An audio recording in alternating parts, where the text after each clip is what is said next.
Pada video ini kita akan melihat bagaimana caranya kita membuat inverse dari fungsi-fungsi trigonometri. Pertama-tama kita akan melihat dulu apa yang terjadi apabila kita merestriksi fungsi sinus. Kita tahu grafik fungsi sinus adalah sebagai berikut. Tentunya fungsi ini tidak monoton naik atau tidak naik secara murni, atau tidak turun secara murni. Dia berosilasi di sini. Dan kita tahu bahwa syarat terbentuknya fungsi inverse, syarat adanya fungsi inverse bahwa grafik fungsinya harus selalu naik atau selalu turun. Ini yang mengindikasikan bahwa fungsinya merupakan fungsi satu-satu. Maka dari itu kita bisa melakukan restriksi atau pembatasan dari fungsi sinus. Misalkan kita akan batasi dia pada selang minus setengah pi sampai setengah pi. Kita beri nama dia sebagai sin X, namun S-nya kita beri dengan huruf kapital untuk membedakan fungsi sinus yang biasa. Maka dari itu, sekarang fungsi sin X yang kita punya, ini merupakan fungsi satu-satu. Sehingga dia mempunyai inverse.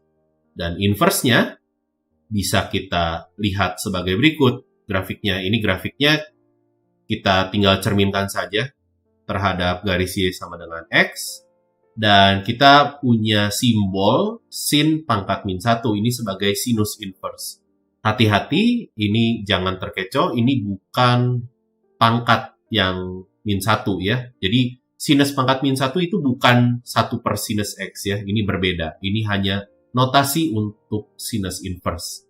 Atau notasi lain yang sering dipergunakan juga ada, yaitu arcsin, arcus sinus. Ya.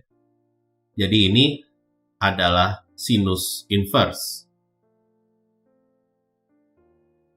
Dan cara yang serupa kita bisa terapkan untuk fungsi tangen, ya, tangen inverse. Dan kita bisa lihat, kita bisa restriksi fungsi tangen ini untuk selang min pi per 2 sampai pi per 2.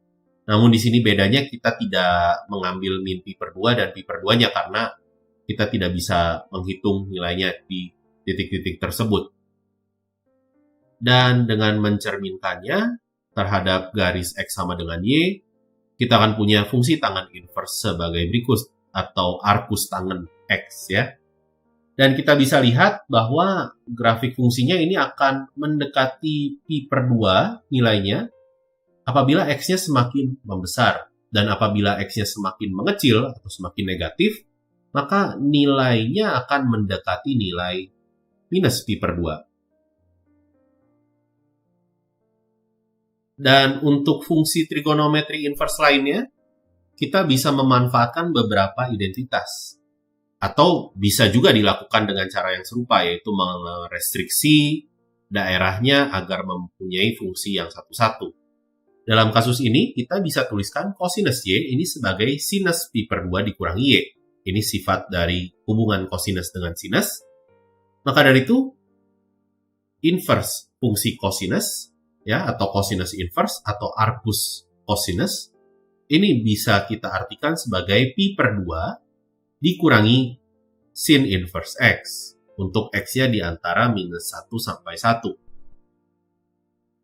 Dan hubungan sekan dengan kosinus kita tahu bahwa kosinus X itu adalah 1 per sekan X.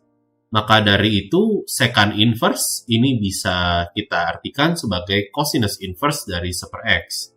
Dan ini berlaku untuk mutlak X yang lebih besar sama dengan 1.